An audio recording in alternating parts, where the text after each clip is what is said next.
Morning family, it's Tasha, Mom Bear Prepping. Welcome to the channel. Welcome back to the channel. You already know what time it is. Get your drink and pull up. It's kind of early here. We're about to get on the road to continue my hubby's journey of his surgery that's coming up. So thank you for prayers. Thank you for those that have said a little prayer for him and what's going on with him. And without further ado, let's just jump into it. So today we're going to keep the theme going, you guys.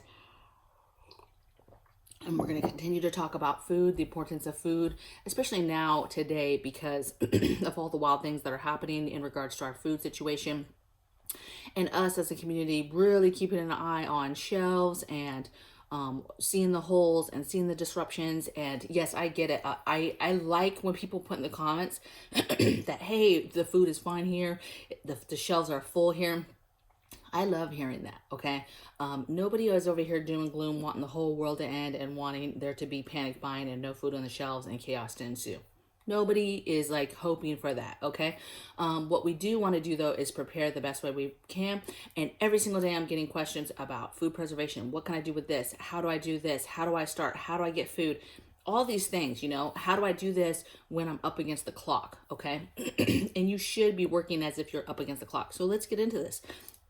I want you to ask the question right now of how close to starvation are you? Okay? How close are you and your family to starvation? And I say that because right now today, with the way things are going, if today panic buying ensued, right? And you were at work, you weren't paying attention to the news, you weren't paying attention to coworkers or anybody saying, hey, something's up, people are all in the stores are getting cleaned out, right? You were oblivious to that. You were working, you were doing everything that you needed to do throughout your day, and you missed the boat. Because trust me, when panic buying starts, that's stuff's gone within hours, you guys. That's not days of panic buying, that's hours, okay? Within an hour, a store can be closed once it starts, okay? So I ask you, how close are you to starvation? Because what happens if something happens, you don't get a chance to even go to one store, everything gets cleaned out because you're at work or doing something, right? And you now have whatever's in your house. So ask yourself right now, how much food is in your house right now? So how close are you to starvation? Is it 2 days worth of food? Do you got 2 weeks worth of food?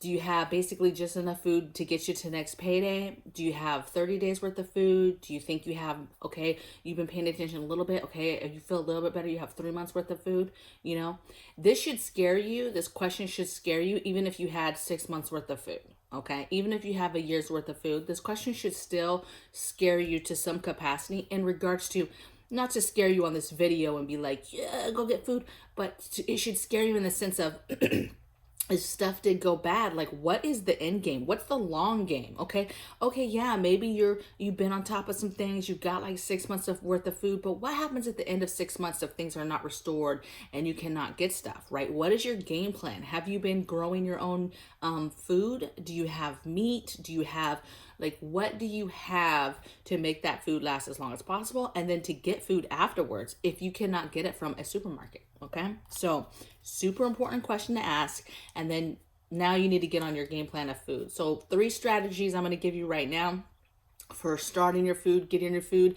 You can start these at any point. So even if you kind of experienced and you started prepping and you started getting food, if you pick one of these, it might help you get a little bit more organized. And then I'm going to give you some tips. So 3 food strategies that I have felt have worked for me throughout the years at different points of me kind of learning and doing preparedness. So number 1 is the 15 meal doubled approach. So and this approach is very easy for your everyday family that has a normal grocery schedule, right? Every 2 weeks you're getting groceries. you're virtually getting the same things because every family for the most part across America, you guys, eats the same foods. In a 30-day period, we're eating the same foods. We typically too we might have a menu plan, but we're eating that said meal probably at least twice in the month. So if beans and rice is something that you eat a lot, family that eats beans and rice is probably eating that at least twice a month, okay? I would venture some cultures are eating it way more than that. But my point is, it's a very minimal, if you scale it back. We buy all this fancy stuff, but we are eating basic meals, okay? So what you're going to do is you're going to build 15 meals that you and your family are going to eat, and you're just going to double it. So basically what you're going to do is you're going to make your grocery list to buy 15 meals, to buy everything for those 15 meals, for you to make those 15 meals, and then you're going to double it, and you're going to get that in your pantry. Just by doing that right there, you've got 30 meals, okay? You've got 30 dinners done, okay? Start with dinner, then go to do it for lunch, and then do it for breakfast, okay? And breakfast, if you find yourself scrambling for time, you could do all of them, right? Maybe you do 15 dinners, 15 lunches, right? And then you get some small stuff, just, a couple boxes of oatmeal, let's say, for breakfast, and then you're done. And you can at least say, I've got a solid 2 weeks, okay?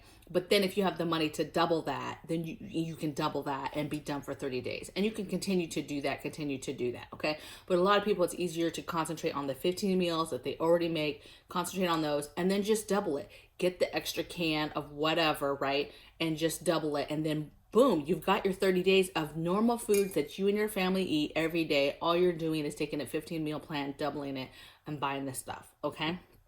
Now let's go. And if you're not, and there's some cheap ways to do that, you guys, especially if you're trying to save money. Hit me on an email if you want to know how to do the 15 meal thing for very, very cheap, as cheap as possible, because there's a lot of stuff that's super cheap that can play into other meals. Okay, next thing I have is my my go-to, and that's the 1 year stockpile approach, okay? That's where you take and make a list of every single thing in your house, all your different areas, your hygiene area, your meds area, medical supplies area, security area, food area, water area, all these different areas, right? Cleaning, emergency supplies, right? You're making a list under all these titles, okay? And then next to them, you're writing, okay, for you and your family, how much of that said thing, let's say it's mouthwash, how much mouthwash do you need for a year for your family? You're actually going to write that number in and say, okay, we need 8 bottles of mouthwash per year for our family. Okay, 8. Then you're going to do an inventory. How many bottles of mouthwash do you have? Oh my goodness, we only have 2. Okay, you need 6 more. And you're going to write next to that 6. Then when you're looking for sales and different things like that, you're going to pick up the other 6 items, okay, the other 6 mouthwash, and then boom, check it off. You've got mouthwash for the year, and you're going to do that for everything, and you're constantly going to be working on getting your 1 year supply of everything. And of course, you can prioritize that, right, and say, hey, I'm going to do the water first, then I'm going to do the food. You can do that as you go, as you move through that list, right? You're going to determine what things on that list are important to get the 1 year's worth. Maybe you scale that down and you say, okay, I'm not going to do 1 year, but I'm going to say how much to get me to the 6-month mark, just so you can hit the 100% mark sooner, okay? That's one of my favorites, you guys. And I like it because you can scale it down and you can scale it up, okay? Say you already have a year's worth of supply, okay, do it again and work on your second year, right? So I like that approach a lot. My third food strategy is the 1, 2, 3 approach, okay? I talked about this on, I think, probably the second video I ever did on this channel, you guys. If you want to check it out, you can check it out. I think it was labeled something like the three levels to food stacking or something like that. And I'm going to correct myself on some stuff that I said in that video in case you go back. So basically what it was you baby step it. So you're new to prepping. What is the goal? You need to get your 72-hour food first, your true emergency food, making sure you have food in your house when a true emergency happens, bumping that up, to, okay, 30 days now, and then bumping that up to 6 months to a year. Now, in that video, I said the very first step was making sure that you had 72 hours worth of food. Basically, you had 3 days worth of emergency food, typically MREs, typically stuff that you could eat cold or could easily heat up. That was the type of food. But what I want you to work on is 2 weeks worth of emergency food. So this is where you're working on, you've got your pantry going, but you're working on 2 weeks worth of your non-perishable emergency food type stuff. Your MREs, your open can stuff, very easy, no off-grid type stuff. Now you could do this with regular food too. Hey, you could just do, hey, we're going to work on 2 weeks worth of our regular food, right? But in this approach, I want you to be thinking about extra food. So I don't want you to just say, hey, I'm trying to get, in this approach, I'm trying to get 2 weeks worth of food. No, I want you to work on your 2 weeks of extra food that's actually put away for an emergency period of 2 weeks. Kind of like what happened to Texas or some of these other areas with Ida, where something happens and 2 weeks you go without power and stuff.